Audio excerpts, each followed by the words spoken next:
Neste quarto e último painel, nós recebemos o diretor da Secretaria Extraordinária da Reforma Tributária, Daniel Loria. E quem me acompanha aqui no estúdio é Luciano Pádua, editor de macroeconomia da Exame. Daniel, muito obrigado pela sua atenção em bater um papo com a gente sobre esse processo tão importante que é a regulamentação da reforma tributária no Congresso Nacional. Imagina, o prazer é todo meu. Prazer estar aqui. Luciano, obrigado. Bom ter você aqui comigo mais uma vez. Muito obrigado, Timóteo. É um bom dia a todos aqueles que nos acompanham. Vamos tentar esclarecer esse assunto que é árido. Vamos nessa. Árido e importante. Daniel, eu queria aproveitar o seu tempo para você nos contar como é que tem sido agora este momento de diálogo com o Congresso para regulamentar a reforma tributária. E que reforma é essa, né? Nós chegamos aqui unificando impostos federais, estaduais e municipais, simplificando o sistema tributário brasileiro. Queria que você começasse nos contando o que é a reforma tributária. Perfeito. Bom, antes de mais nada me apresentando, né, Timóteo, Luciano, não sei se todos me conhecem, eu sou o Daniel Loria, eu sou diretor aqui na Secretaria da Reforma Tributária, no Ministério da Fazenda. Nós criamos essa secretaria com esse mandato bem específico de aprovar a reforma tributária e dar essa entrega aí para a população brasileira.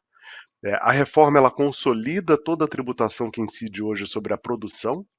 Então a gente tem uma sopa de letrinhas aí, né? Então a gente tem ICMS, ISS, PIS, COFINS, IPI, IOF seguros, enfim, toda essa tributação que incide hoje sobre a atividade produtiva.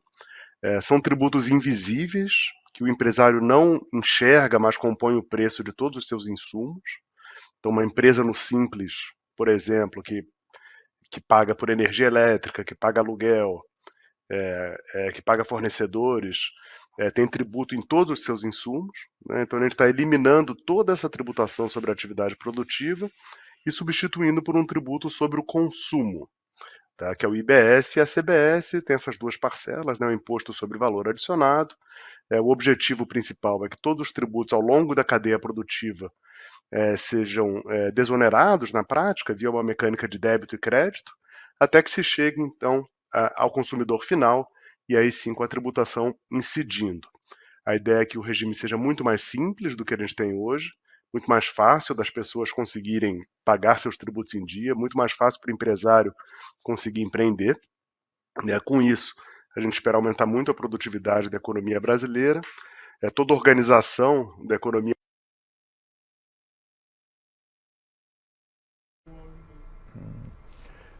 Daniel, eu acho que aconteceu alguma coisa com o seu áudio. Você está nos... A gente não ouve. A gente não tá te ouvindo. Se por engano você clicou no mute. Estão me ouvindo? Agora voltou. Agora estamos te ouvindo. Eu tinha clicado no mute. Quem nunca, acontece, Daniel? Fica tranquilo. Porque eu tenho esse controlinho aqui, eu apertei com o cotovelo. Quem sabe faz ao vivo. É isso aí. Eu estava comentando que então a gente vai unificar toda essa tributação sobre a produção, ela vai passar a incidir sobre o consumo, e com isso a gente espera simplificar muito a vida do empresário, do pequeno ao grande, possibilitar uma organização da atividade econômica no Brasil muito mais eficiente. Hoje, a quantidade de decisões que o empresário toma por razões erradas, por razões tributárias, é muito grande, né? Então a reforma tenta reduzir essas distorções que o tributo causa na organização da atividade produtiva, né? Centros de distribuição a 2.000 quilômetros do centro consumidor, por exemplo, né? Caminhões passeando pelo Brasil para alcançar benefício tributário de ICMS. A reforma vai eliminar tudo isso, aumentar muito a produtividade da economia brasileira e, ao fim e ao cabo, fomentar crescimento econômico, né? Então, nos próximos 10 anos, a gente espera um potencial de pelo menos 10 pontos percentuais a mais de crescimento econômico no PIB decorrente da reforma tributária do que a gente teria. A gente tem diversos estudos aí econômicos. Eu sou advogado, não sou economista, mas tem diversos estudos econômicos disponíveis aí no nosso site, que mostram aí toda a expectativa que a gente tem do bem que a reforma tributária pode causar para a nossa economia e, ao fim e ao cabo, para todos os brasileiros. Perfeitamente, Daniel. Luciano Pádua aqui, editor de macroeconomia. Eu queria entender com você Você falou da reforma tributária, e eu que acompanho o tema econômico brasileiro há muitos anos, sempre foi um grande desejo, né, que a gente fizesse a reforma tributária. Então conseguimos mudar a PEC, né, fizemos a PEC, mudamos a Constituição, emendamos ela, e que serve como um grande guarda-chuva das mudanças das normas tributárias no país. Agora nós estamos numa fase que é a fase dos detalhes, né, onde vai incidir cada coisa, quem entra, quem sai em termos de cobrança. Há uma discussão bastante significativa sobre exceções à alíquota. Então eu queria entender com você, como representante da Fazenda, o que você tem visto de mais importante na regulamentação, o que a gente pode esperar e o que é o desejo da Fazenda que saia desse projeto que está para ser aprovado aí até o final do ano. Perfeito, Luciano. Nós aqui na Secretaria da Reforma Tributária, aqui no Ministério da Fazenda, o nosso papel é subsidiar os parlamentares dos insumos técnicos necessários para eles tomarem as decisões políticas que fazem parte desse processo. Foi assim na emenda constitucional, está sendo assim no projeto de lei complementar. O diálogo institucional entre Ministério da Fazenda e Senado, neste momento agora no PLP 68, ele é um diálogo bastante produtivo. A gente tem feito reuniões de trabalho com a equipe do senador Eduardo Braga, o senador nos deu abertura para tratar de temas técnicos com a equipe, né? Naturalmente, todas as decisões estão na mão do Senado agora e a gente está, como eu comentei, dando subsídios técnicos dentro da nossa capacidade aqui para eles avançarem. Fizemos o mesmo processo na Câmara, no PLP 68, agora no 108 também aprovado pela Câmara, e a gente apoia as duas casas do Congresso. No final do dia, a reforma tributária é uma conquista do Congresso Nacional, tá? Emenda constitucional, 3/5 de quórum, 2 turnos de votação no final do ano passado, foi um momento muito bonito em Brasília, no dia 20 de dezembro do ano passado, com a presença dos presidentes dos 3 poderes, né, Poder Judiciário, Executivo e Legislativo, no Congresso Nacional, estivemos lá presentes também. Então, está avançando muito bem, viu? Está avançando muito bem, eu acho que temas técnicos sempre aparecem, a gente está reconstruindo o sistema tributário, então é natural que haja aperfeiçoamentos constantes no texto da lei complementar. Inclusive, após esse processo de aprovação, a gente vai ter uma revisão quinquenal desse texto, né? Tomara que nós, como país, tenhamos a disciplina de fazer essa revisão quinquenal e irmos aperfeiçoando o nosso sistema de tributação cada vez mais. E, claro, a gente está à disposição do parlamento, assim que houver condições hábeis deles levarem isso à votação, a gente vai estar pronto aqui para apoiar.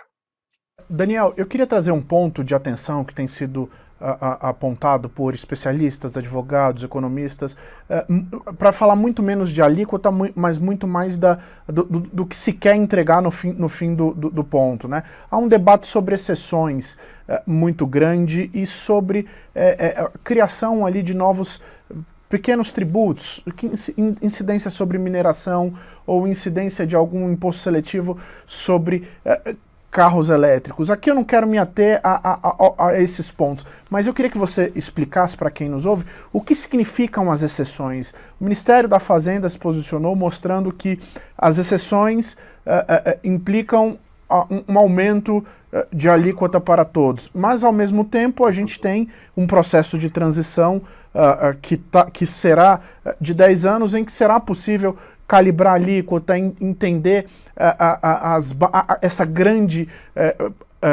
e ampla base de incidência do tributo. Então, como é que tem sido esse debate dentro desse contexto de uma transição ampla?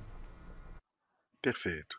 A gente tem que levar em consideração que o nosso sistema tributário atual no Brasil, ele é muito ruim, né? Eu acho que isso é um consenso. Especialmente quem paga ICMS, que é a tributação incidente sobre mercadorias, sofre muito na pele com isso. Então, outro dia, por exemplo, minha cunhada tem uma lojinha de roupinha de bebê. Para ela conseguir descobrir o que ela precisava fazer para mandar um bodyzinho para o Rio de Janeiro, de São Paulo para o Rio de Janeiro, ela demorou acho que 4 horas para conseguir entender. Então, assim, é muito ruim. Imagina o pequeno empreendedor que tem que tomar decisões assim, tão simples quanto essa, né? Quero mandar para uma cliente no Rio de Janeiro um bodyzinho, tendo que gastar 4 horas a cada decisão dessas. Dentro desses aspectos negativos do nosso sistema atual, eu diria que ele causa muita distorção no funcionamento da atividade econômica e, por razões históricas, a gente tem setores com cargas tributárias muito diferentes, no Brasil, né. Você tem, claro, né, a divisão clássica de setor de serviços e mercadorias, mas você também tem tecnologia crescendo muito e diversos outros setores aí novos, né, atuando no Brasil. Então a gente precisou, nesse processo de mudança para uma reforma tributária que racionalize esse nosso sistema tributário, que simplifique, que melhore, passar por um período de transição, né? De 10 anos praticamente, né? A gente vai ter esse período de transição até 2032, 8 anos ou 7 anos, enfim. Até lá a gente tem benefícios fiscais de ICMS que precisam ser revisados ou extintos, né? A gente vai ter atividades econômicas que precisam ser reorganizadas, a gente vai ter empresas olhando para os seus créditos de ICMS, para os seus créditos de PIS/COFINS, para ver como que ela vai virar essa chave para os novos tributos.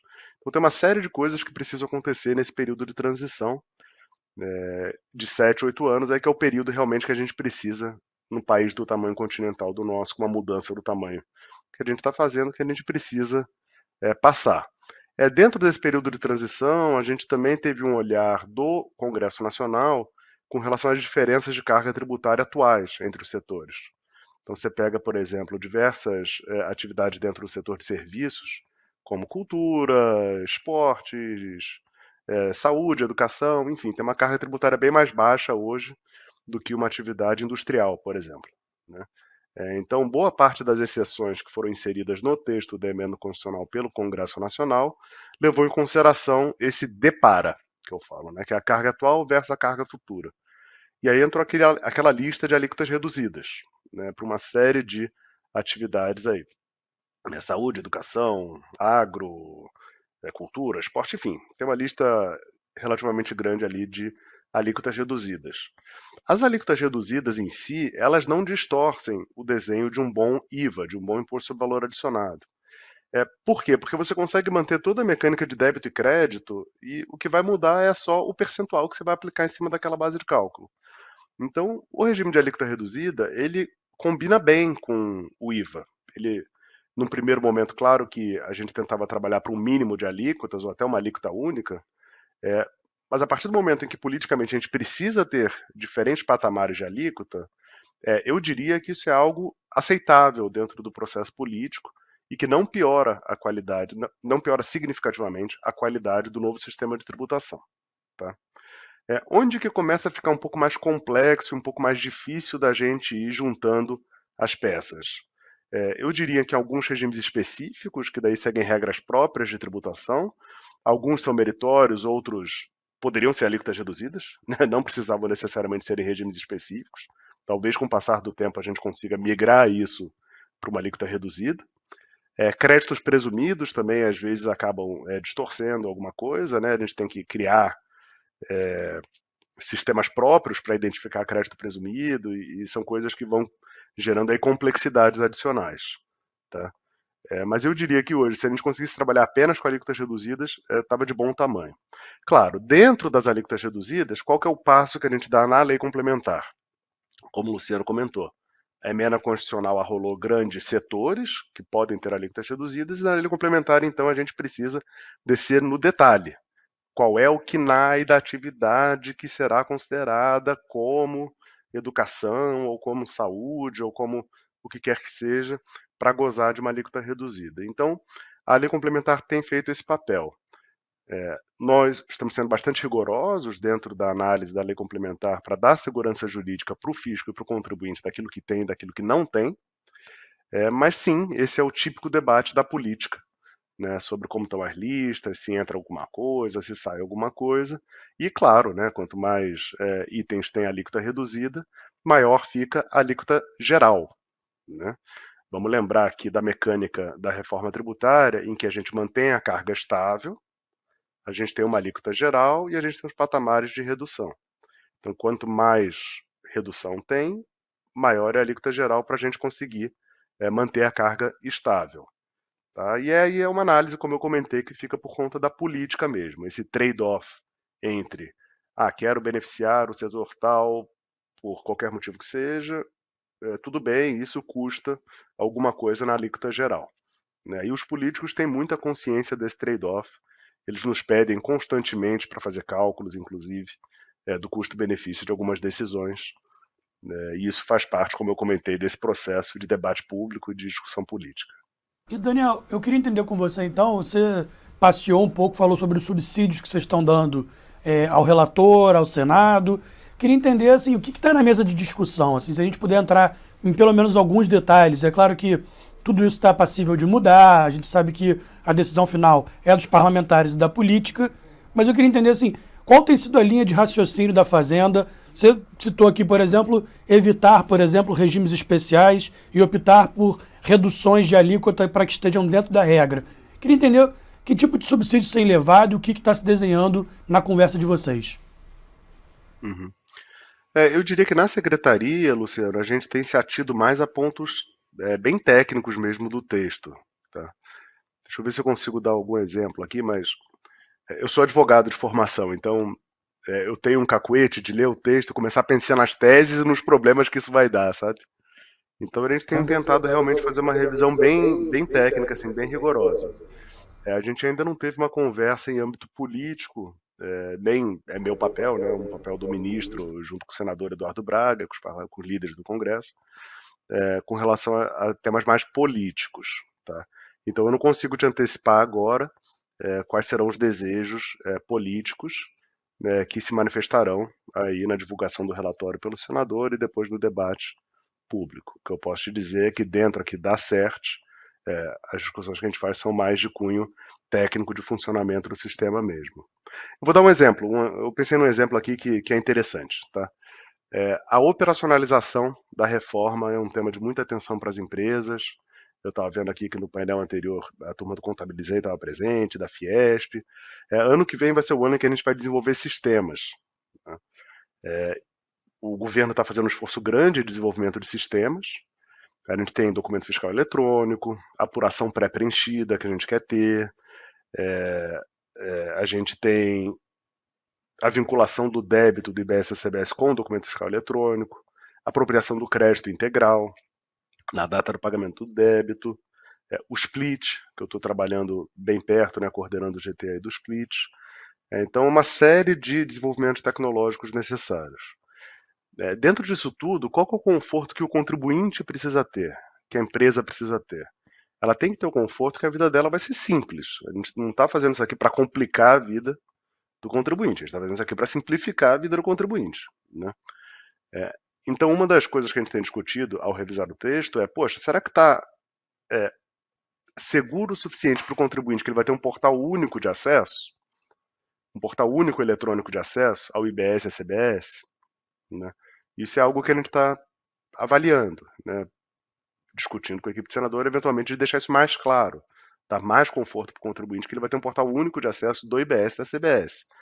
Depois, por trás, se o Comitê Gestor e a Receita quiserem ter sistemas próprios para gerir seus tributos, elas podem ter por trás. Mas para o contribuinte é muito importante que ele tenha um único ponto de contato com a administração tributária. Esse é um ponto que a gente tem revisado. Outro ponto, a reforma vai ser muito tecnológica, então os sistemas vão ser muito importantes na execução da reforma e na operacionalização. O nosso objetivo, ao fim e ao cabo, é tentar naturalizar esse processo de pagamento dos tributos, tornar mais automático, né? Menos custoso, menos trabalhoso, envolver menos horas do contribuinte. E o que acontece se der algum problema no sistema? Então a gente também está propondo a criação de um canal eletrônico para o contribuinte em tempo real para ele conseguir resolver problemas operacionais aí do IBS a CBS. A gente não precisa esperar um processo de consulta, por exemplo, que demora meses para resolver algo que seja bastante prático, do tipo o sistema está falando que eu tenho um crédito de 10 e meu crédito é de 11. Então a gente também está propondo um canal eletrônico de acesso à informação do contribuinte com comunicação em tempo real com a administração tributária. Então eu diria que são exemplos como esses que a gente está aperfeiçoando no texto para realmente cumprir os objetivos da reforma: simplificação, otimização, recolhimento mais automatizado, né, e tudo isso que a gente tanto fala e tanto prega aqui na CERT. Daniel, você mencionou que você está coordenando o GT do Split Payment. que é um tema muito interessante que tem potencial para revolucionar o sistema de arrecadação brasileiro, aumentar a incidência do tributo por uma base ampla, o que vai combater a sonegação, como relembrou aqui o Luciano. Isso é belíssimo. Eu queria entender como é que está sendo esse trabalho, mas eu queria trazer uma pimentinha. Os pequenos negócios têm nos dito, a Exame é a casa dos empresários, mas sobretudo dos pequenos empresários, que são os maiores empregadores desse país, eles estão preocupados com um eventual efeito disso no fluxo de caixa, né? O empreendedor brasileiro, ele traz várias dores, ele tem várias dores, né? Não tem, eventualmente, às vezes, acesso a crédito, então aquele dinheiro das vendas é o que financia a expansão do negócio, pagamento de fornecedores, salários, eles entendem que pode haver um impacto no fluxo de caixa. Como é que vocês estão avaliando isso? Perfeito.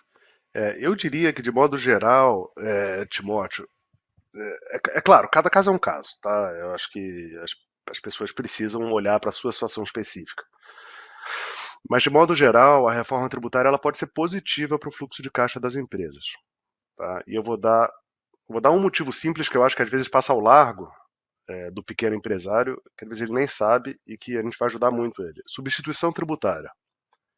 Hoje, uma série de produtos comprados por empresa do Simples tem lá um ICMS gigante embutido no preço. E quem está pagando por isso é quem? É a empresa do Simples, ao fim e ao cabo. A gente está acabando com a substituição tributária na reforma tributária. Então, essa sobretributação de insumos importantes para empresas do Simples, ela vai embora. Sabe? Quanto que vale isso? O impacto não é pequeno, tá? O impacto é muito grande. Hoje, a maioria dos produtos que paga ICMS tem substituição tributária. Então, a partir do momento que você elimina esse custo desse insumo, isso pode gerar um ganho gigante para a empresa no Simples e que as pessoas não estão conversando sobre isso. Tá? Não estão conversando sobre isso.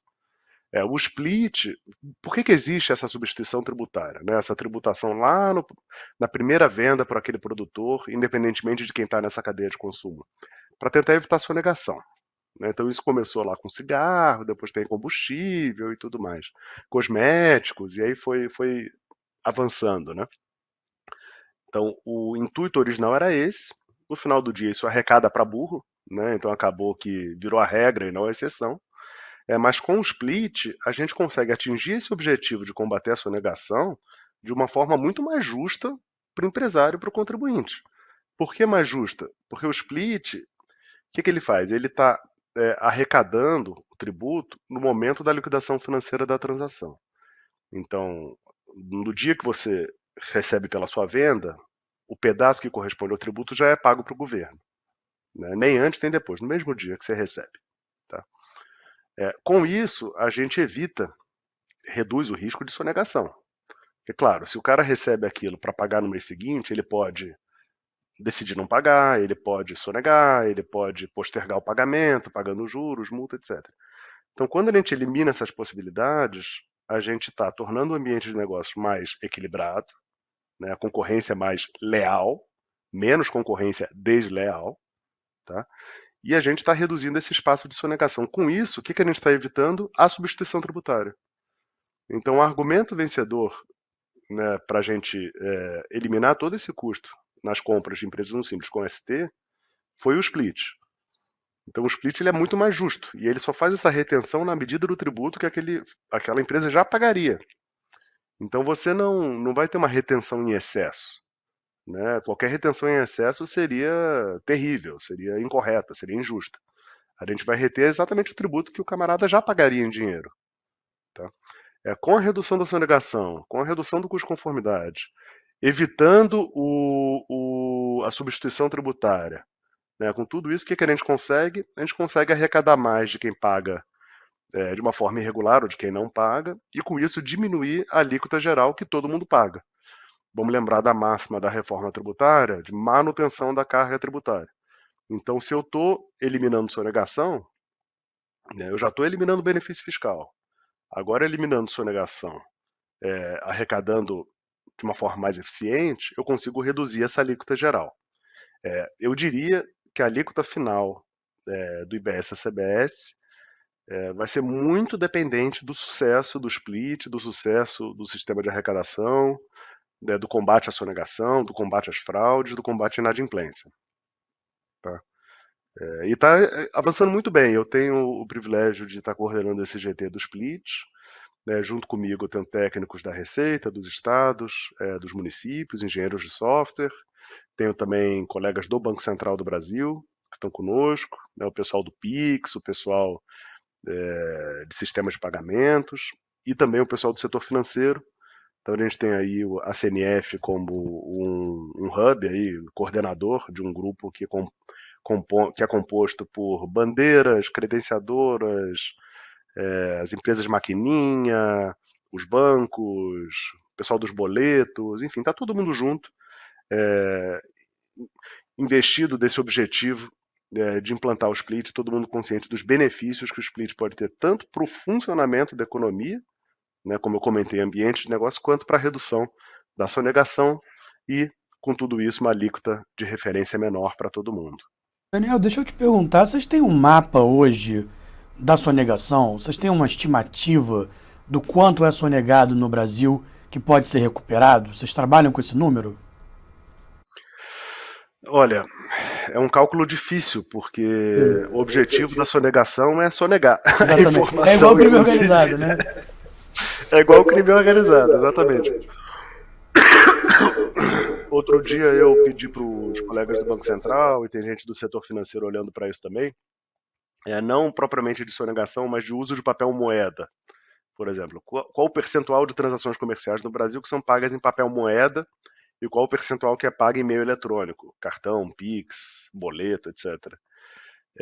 Eu quero crer que a grande maioria das operações são pagas em meio eletrônico hoje. Existem pesquisas que apontam mais de 90% de transações pagas por meios digitais. Eu confesso a vocês que eu sou um pouco desconfiado dessas pesquisas, justamente em razão das dificuldades da gente ter esse dado, né? De papel moeda, de transação. Com a sonegação é a mesma coisa, é muito difícil a gente ter esse dado de sonegação. O que eu posso te dizer é que é muito grande, é muito grande. Tá? A gente está falando aí na casa de centenas de bilhões de reais que a gente perde ao ano no Brasil com sonegação. A reforma ela vai, de um lado, eliminar benefício fiscal, isso a gente sabe, é outro assunto, né, que a gente está falando de quase 500 bi, tá, que a gente vai eliminar de benefício fiscal com a reforma. A gente está democratizando esse dinheiro, tudo que é benefício fiscal concentrado em algumas empresas, a gente está pulverizando numa alíquota de referência menor para todos. Tá? E a gente quer fazer a mesma coisa com sonegação. Eu acredito que seja de uma ordem parecida, tá? De 450, 500 bi, mais ou menos, de sonegação por ano no Brasil. Acredito que seja mais ou menos isso aí. Tá?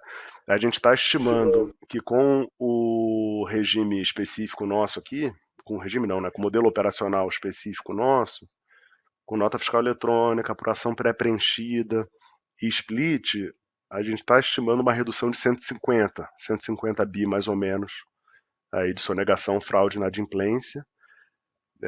Aí tem uma regrinha que a gente faz aqui para simplificar a vida, que a cada 50 bi a gente tem 1 ponto percentual na alíquota do IBS-CBS. Então, com 150 bi de redução de sonegação, fraude e inadimplência, a gente consegue aí mais ou menos uns 3 pontos percentuais de alíquota do IBS-CBS.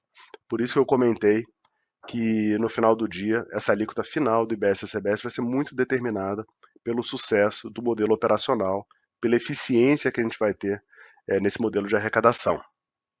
O negócio é grande, o negócio é muito grande. Sim, é um ganho, uma capacidade do Estado de oferecer melhores serviços, no fim das contas, para a população vai ser muito melhor. Que interessante, a gente não tinha... É importante essa sua colocação. Eu queria trazer mais uma ponderação dos pequenos negócios, Daniel, que tem a ver com a competitividade das empresas do Simples, né, no sistema de créditos, dos créditos, né, de impostos. Muitos especialistas têm dito que as empresas do Simples vão perder competitividade nesse processo. Como é que vocês têm visto esse debate? Eu discordo dessa afirmação, tá, de que as empresas do Simples vão perder competitividade. As empresas do Simples que vendem para o varejo, essas vão manter a sua competitividade né, e um diferencial competitivo relevante. Essas empresas do Simples que vendem para o varejo vão ter uma alíquota menor do que as empresas que não estão no Simples. É tão simples quanto isso, né, na verdade, assim, para você identificar esse diferencial competitivo.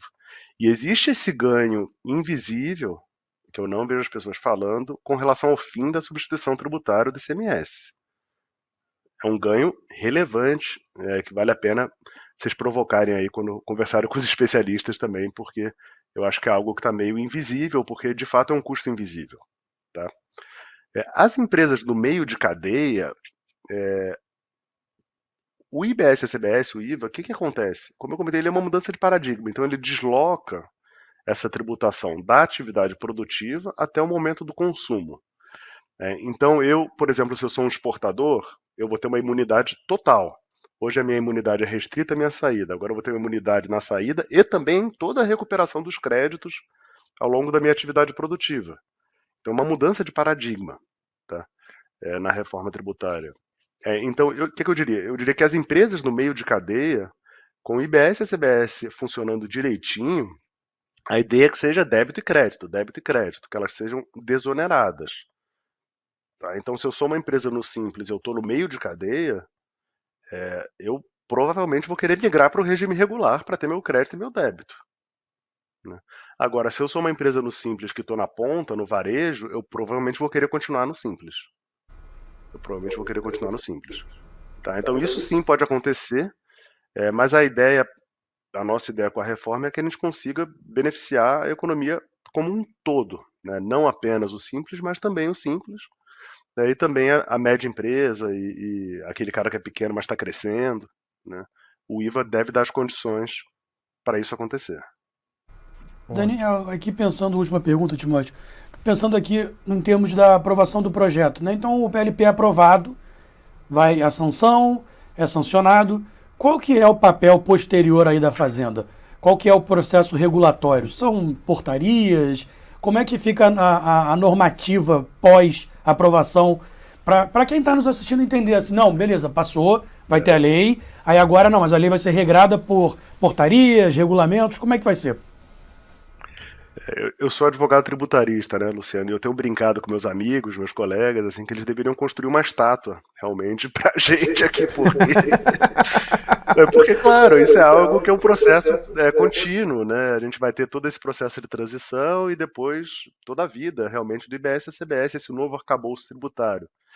A gente tem um sistema tributário no Brasil hoje, como eu comentei, bastante ruim, então, para sair disso, o custo vai ser relevante, o custo para cada um de nós, tá?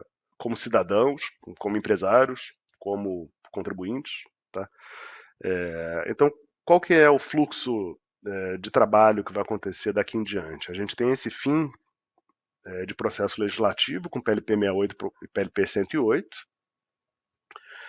PLP 68 está sendo trabalhado para uma aprovação esse ano ainda. Vamos ver se vai dar tempo das duas casas aprovarem, haver a sanção esse ano. Seria o nosso objetivo, é o nosso objetivo, né? Mas claro que esse tempo depende dos parlamentares e de tudo. Está aí na agenda pública e a gente sabe que não é pouca coisa.